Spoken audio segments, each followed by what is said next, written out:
জাতীয় নির্বাচন যত ঘনিয়ে আসছে ততই সরগরম হয়ে উঠছে বাংলাদেশের রাজনৈতিক অঙ্গন। রাজপথ থেকে টকশো, সব জায়গায় এখন আলোচনার কেন্দ্রবিন্দু একটাই: কে জোট বাঁধছে কাদের সঙ্গে, কে হচ্ছে আগামী নির্বাচনের কিংমেকার।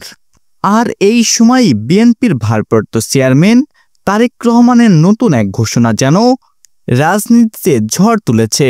তিনি বলেছেন, বিএনপি এখন শুধু নির্বাচনের জন্য প্রস্তুত নয়, বরং অন্যান্য দলকে নিয়ে সরকার গঠনে প্রস্তুতি নিচ্ছে। এই বক্তব্য ঘিরে নতুন করে রাজনৈতিক মহলে শুরু হয়েছে জল্পনা কল্পনা। দেশের রাজনীতিতে দীর্ঘদিন ধরে বিরোধী দলগুলো নানা জোট এক হওয়ার চেষ্টা করছেন, কিন্তু প্রতিবারই দেখা গেছে মতাদর্শ, নেতৃত্ব ও কৌশলগত ভিন্নতার কারণে সেসব জোট স্থায়ী হয়নি। তবে এবার পরিস্থিতি কিছুটা আলাদা। জুলাই মাসের গণঅভ্যুত্থানের পর দেশের তরুণ প্রজন্মের রাজনীতিতে নতুন উদ্যম এনেছে। বিশেষ করে ছাত্রদের নেতৃত্বে গড়ে ওঠা রাজনৈতিক দলগুলোর এখন মাঠে বেশ সক্রিয়। আর তারেক রহমান স্পষ্ট করে জানিয়েছেন, এই তরুণ দলগুলোকে বিএনপির রাজনীতিতে স্বাগতম জানাবে। তার ভাষায়, তারা তরুণ, তাদের ভবিষ্যৎ আছে। আমরা চাই তারা গণতান্ত্রিক আন্দোলনের ধারায় আসুক। অর্থাৎ বিএনপি এবার তরুণদের সঙ্গে কৌশলগত জোট গঠনের আগ্রহী।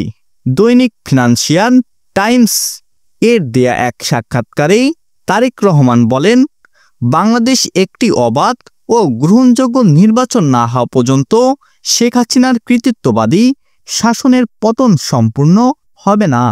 তিনি দাবি করেন, বিএনপি নিশ্চিতভাবে জিতবে। আমরা এককভাবে সরকার গঠনে অবস্থানে আছি।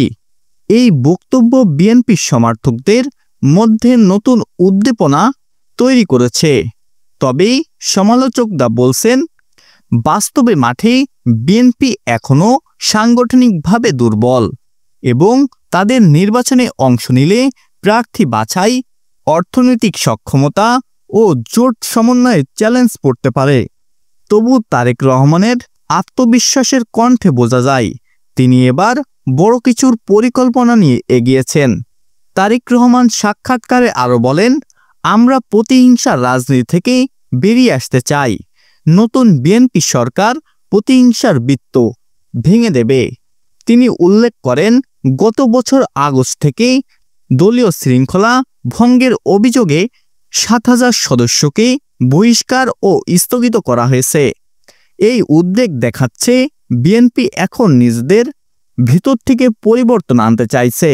অতীতে ভুল থেকে শিক্ষা নিয়ে নতুন প্রজন্মকে নেতৃত্ব আনাই তাদের লক্ষ্য। রাজনৈতিক বিশ্লেষকরা বলছেন, এই মুহূর্তে বিএনপি এবং তরুণ ছাত্রদের নতুন দলগুলোর মধ্যে একটি মুক্তিযুদ্ধের পরবর্তী প্রজন্ম জোট গঠনের সম্ভাবনা তৈরি হয়েছে। এই জোট যদি বাস্তবায়নে গড়ে ওঠে, তবে তা হবে আওয়ামী লীগ বিহীন সবচেয়ে বড় রাজনৈতিক জোট।